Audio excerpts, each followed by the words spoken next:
मीराबाई को, मारन लगे जहर का प्याला प्यारे। मीराबाई की कसक बहुत ज्यादा थी भगवान में। उसकी माँ भी धार्मिक थी।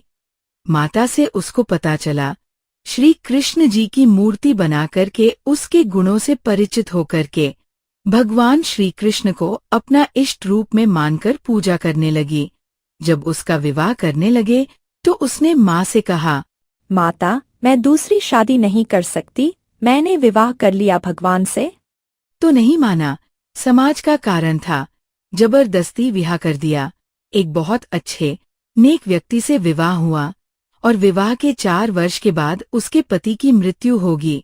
लेकिन उसने मीराबाई की प्रार्थना पर इतनी सुविधा दे दी थी कि मंदिर में जाने आज्ञा कर दिया था। वह नगरी का राजा था। राजा के आगे विरोध कौन कर सकता है।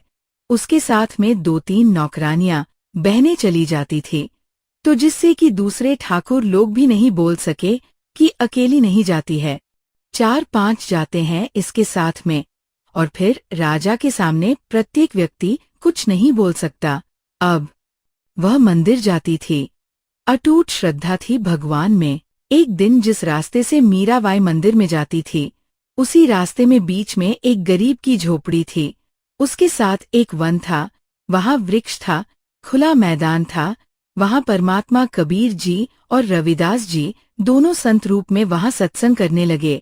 अब मीराबाई जा रही थी मंदिर में, और जब देखा जाते समय कोई साधु संत आए हैं, लोग इकट्ठे हो रहे हैं। वापस आए 1-2 घंटा मंदिर में अपनी करके पूजा अर्चना, तो वापस देखा वह सत्संग शुरू हो रहा था।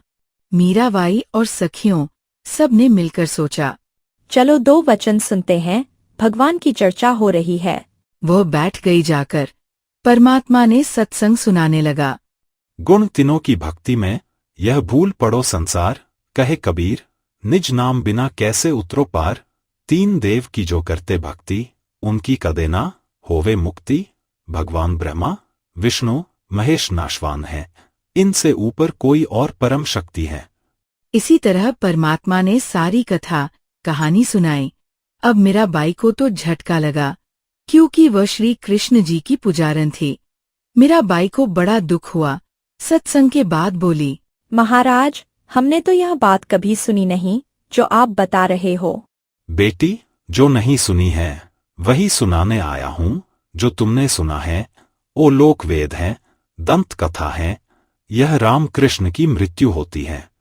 भगवान, आप कैसे कह रहे हो? भगवान श्री कृष्ण जी ने मोरध्वज राजा के पुत्र ताम्रध्वज को आरे से चिरवा के जीवित कर दिया। आप कैसे कह रहे हो कि वह कुछ नहीं कर सकते हैं? मैं यह नहीं कह रहा कि कुछ नहीं कर सकते, पर मुक्ति नहीं दे सकते। फिर इनकी सामर्थ्य देख लो। मोरध्वज राजा के पुत्र ताम्रध्वज को तो श्री कृष्ण जी ने जीवित कर दिया, क्योंकि उसके सांस शेष थे, आयु शेष थे। इतना तो यह कर सकते हैं जब उनका सागा भंजा अभिमन्यु महाभारत के युद्ध में मारा गया। सुभद्रा का पुत्र जो श्री कृष्ण की बहन थी, सुभद्रा, श्री कृष्ण रो रहा था, 5 पांडवों रो रहे थे, कुल नाश हो रहा था, तो क्यों नहीं जीवित किया श्री कृष्ण जी ने अभिमन्यु को? ये सुनकर मीराबाई सुन्न हो गई। फिर पूछा, कारण क्या था महाराज? अभिमन्यु का प्रारब्ध इतना था, उसी आयु शेष नहीं थी, और ताम्रध्वज की आयु शेष थी। जाकर दिखा दिया, ड्रामा है। सहम गई एकदम, क्योंकि मालिक का जो ज्ञान है ये सटीक उदाहरण है।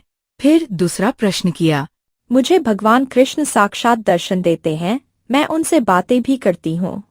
बेटी, तू अपने कृष्ण जी से पूछ लिए, यह देवता है, यह झूठ नहीं बोला करते, सच्ची बतावेंगे तेरे को। अब वो घर चली गई। रात में नींद आई नहीं, बहुत कसक होगी, तो उनको जैसा भी वो समय कभी प्रकट हो गए श्री कृष्ण जी। उनसे पूछा, भगवान कि आप तो सतोगुण भगवान हैं और आप तो झूठ बोला ही नहीं करते। मैंने ऐसी संतों का सत्संग सुना, मेरे बात जची नहीं उनकी, तो क्या आपसे भी कोई ऊपर शक्ति है? मीरा, वो शक्ति है, लेकिन वो हमने भी ना मिली। उसकी प्रयास करने की कोई जरूरत नहीं। हमने खूब सर पटक लिया, उसका कोई अतापता नहीं लगता। अब उसको तो बड़ा झटका लगा, क्योंकि वो संत कहते हैं उनको दिखा दे, उसका नाम दे, उसकी प्राप्ति करा दे। इतना मान लिया कि वह है, अवश्य है। तो रात को नींद नहीं आया उस बेटी को। अगले दिन फिर पहुंच गई सत्संग में, वही बैठ गई। परमात्मा 2-3 दिन लगातार सत्संग करते रहे। फिर क्या हुआ कि मीराबाई को प्रेरणा हुई उपदेश लेने की और कहा, भगवान दीक्षा दे दो। बेटा, पहला काम है इस भक्ति मार्ग में प्रथम गुरु होना चाहिए। सद्गुरु हो, सच्चा ज्ञान वाला हो। परमात्मा ये देखना चाहता था कि ये ठाकुरों की लड़की है, इसमें भगवान की कितनी चाह है। ये परमात्मा को प्रमुख मानती है या समाज को, लोक लाज को। रविदास जी से कह दिया कि तू मीराबाई का नाम दे दिए प्रथम मंत्र। मैंने तुझे बताया केवल इसको देना, आगे तेरों को आदेश नहीं। और मैं तेरे पास भेजूंगा। जब दीक्षा लेने आएगी और तू इसकी परीक्षा लेना, तब देना इसको नाम। लड़की ने प्रार्थना की, तब परमात्मा ने कहा, बेटी, जाए उसके पास, वह बैठे हैं महात्मा, वह देंगे तुझे दीक्षा। वहां पर जाकर बैठ गई और बोली, महाराज जी, नाम दे दो, दीक्षा दे दो। बेटी, मैं हूँ चमार जाति का, तू है ठाकुरों की बेटी। गुरु से नाम लेने के बाद लोग यूं कहेंगे, किससे नाम ले लिया? चमार से ले लिया। इज्जत का नाश हो गया, जो तेरे मन में दोष आ गया। भक्ति खत्म हो जाएगी तेरी, लोग तेरी बेइज्जती खूब करेंगे। बेटी, तो कोई और देख ले अपना गुरु। महाराज जी, मैं आपकी बेटी, आप मेरे पिता, और भाड़ में जाए यह संसार, मुझे दीक्षा दे दो, मैं पीछा छुड़वाना चाहती हूँ। तो रविदास ने दीक्षा दे दी। फिर महीने 20 दिन में सत्संग करने आने लगे। तो भगत पक्के आते हैं। सत्संग विशेषकर परमात्मा रात्रि में भी करते थे और दिन में भी करते थे। दिन में कम, रात्रि में ज्यादा करने लगे, क्योंकि दिन में काम से समय नहीं मिलता भक्तों को, व्यक्तियों को। रात्रि तो अपनी ही होती है, अपने ही नींद से समय निकाल लेते। अब पहले दिन में मंदिर में जाती थी, अब रात्रि ने सत्संग में जान लगी। दोनों टाइम, दिन में भी और रात्रि में भी। पहले तो उसका पति था, उसको साथ देता था, कोई बोलने वाला नहीं था। अब उसकी मृत्यु के बाद उसका देवर बन गया वहां का, उस नगरी का राजा। उसने मीराबाई को बहुत समझाया, अब मत जाया कर, पहले तो पति था, अब लोगों का पता नहीं क्या क्या बात बनाते हैं, हमारे इज्जत का नाश कर देगी तो। उसने कोई परवाह नहीं करती थी, मंदिर में जाती रही और फिर लगी रात में सत्संग में जान। इस बात का उसके देवर ने घना मलाल हो गया, घना दुख मान लिया कि इसको तो मार दे तो अच्छा है। इसने इज्जत का नाश कर दिया। तो उसने क्या किया कि एक दिन अपने पुत्र का जन्मदिन रख दिया। रिश्तेदार आए हुए थे और एक किसी सपेरे से कहा, ऐसा विषधर सर्प ला दे, ऐसा विषयर सर्प की डंक मारते ही मर जाए आदमी। उसने वैसा ही लाद दिया। राजा का हुक्म था और एक डिब्बे में बंद करके ऊपर लिख दिया, 9 लखा हार। राजा ने एक बांध दी। नौकरानी से कहा, जाओ, मीरा को दे दो, यह हार गले में पहन लेगी, सुंदर कपड़े पहन लेगी, रिश्तेदार आवेंगे, सब कहेंगे, भाई तो रहा नहीं, उसकी पत्नी को कैसे रखता है, हार गले में पहन लेगी। उसने सोचा कि सर्प डस लेगा, इससे मर जाएंगी। सर्प देगा डस, सारे रिश्तेदार होंगे, सब गवाह हो जाएंगी। सांप लड़ गया, हम भी वहीं थे, इसलिए मृत्यु होगी। इसने तो चाल ये चली थी। अब वो नौकरानी ने जाकर दे दिया और कहा, ले मीराबाई, राजा ने बताया है, इसमें एक हार है, बहुत कीमती है, इसको पहन लेना और सुंदर कपड़े पहन लेना। आज उनके लड़के का जन्मदिन है, दूर दूर के रिश्तेदार आए हैं।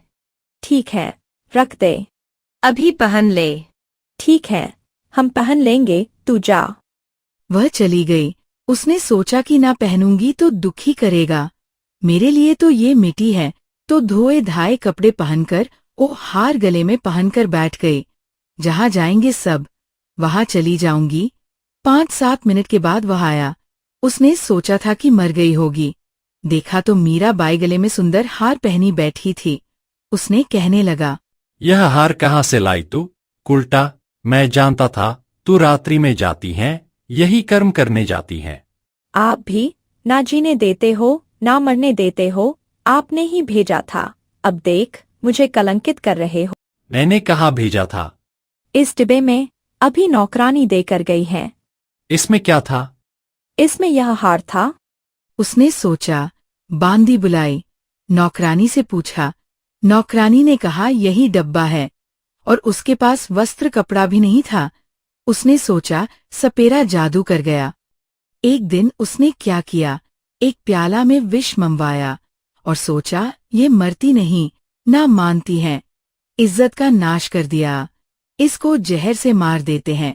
और साथ में तलवार लेकर गया और कहा, इसको पी ले, इसमें जहर है, नहीं तो गर्दन काट दूंगा। तलवार लेकर खड़ा हो गया। मीराबाई ने सोचा मारना तो इसने है ही, तलवार से तो दर्द होगा, विष पी लेती हूँ, आराम से मर जाऊंगी करके माली को याद, और विष पी लिया सारा। और वो देखे खड़ा खड़ा, नू का नू चेहरा। आध घंटा तक देखा उस दुश्मन ने, वह मरी नहीं, वापस आ गया। मीराबाई को मारन लागे जहर का प्याला प्यारे। मीराबाई को मारन लागे जहर का प्याला प्यारे। पीवत ही अमृत हो लाग्या, वो हो गया सर्द ही यारे। मन तू पावेगा अपना किया रे, भोगेगा अपना किया रे। मन तू पावेगा अपना किया रे।